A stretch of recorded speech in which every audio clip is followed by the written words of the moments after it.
5 seconds. Start. Sir, I rise to support the bill brought forward by the Honorable Deputy Minister in the Ministry of Finance. Banking is a service of vital importance to industry, commerce and agriculture. It is concerned with the creation of credit money and its distribution between various users such as industry and agriculture, or between institutions and individuals. In fact, the smooth working of a modern economy depends on the proper regulation of credit with which the banks are concerned.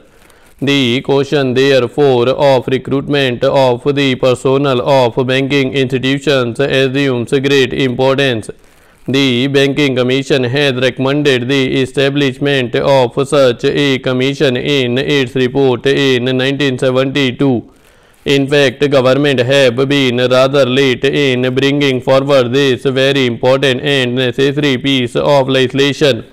Before nationalization, some of the big commercial banks had made some arrangements of their own for recruitment of their staff. The Institute of Bank Management and the Reserve Bank of India brought through the Bankers Training College run some short-term and long-term course for recruitment and training of bank staff. But these arrangements are not adequate even to meet the requirements for recruitment of higher cadres.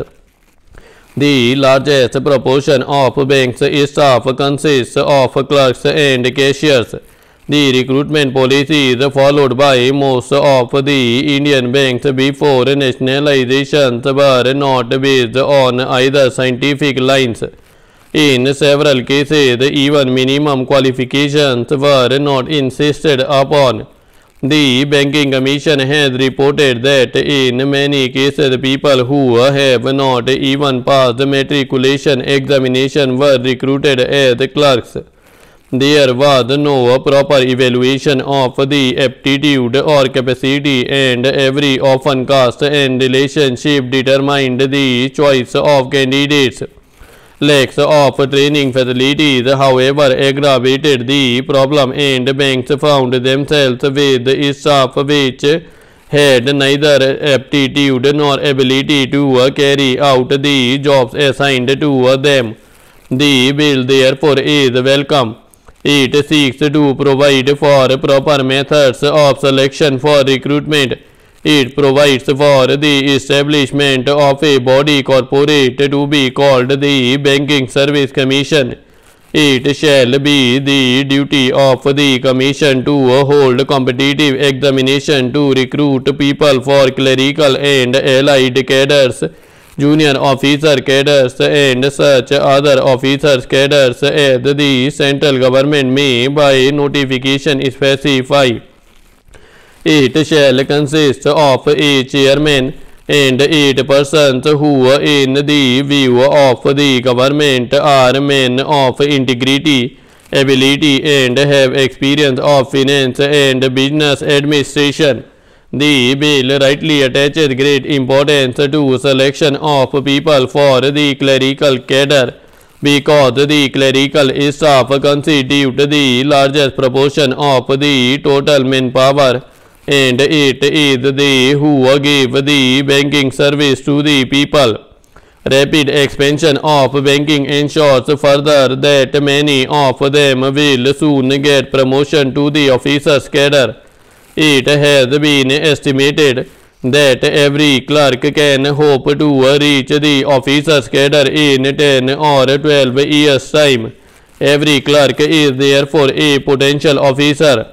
But to be effective, recruitment should attempt to attract appropriate skills and attitude, and search for suitable talent should not be restricted to the first point of entry in the bank at the clerical level. It should also be extended to attract sufficient numbers of persons who possess effective skill.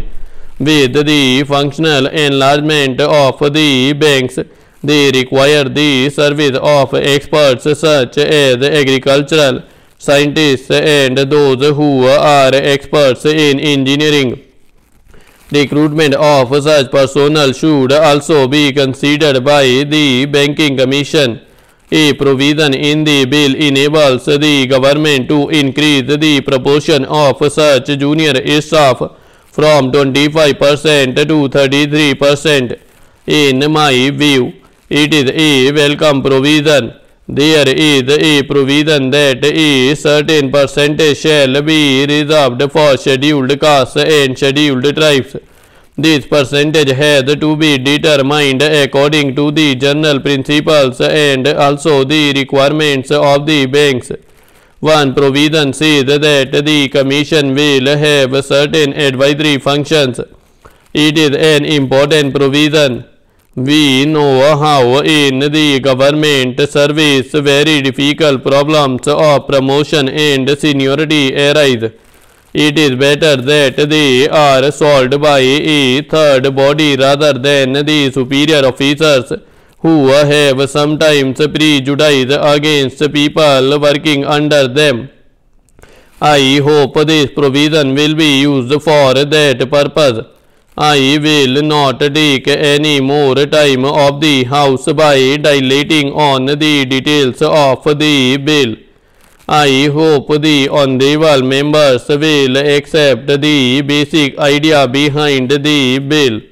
The establishment of a commission on the lines envisaged will impact objectivity and impartiality in the recruitment procedures of the banks by prescribing uniform qualifications and eligibility standards applicable in all public sector banks and thereby help to tap the right type of persons for the banking industry.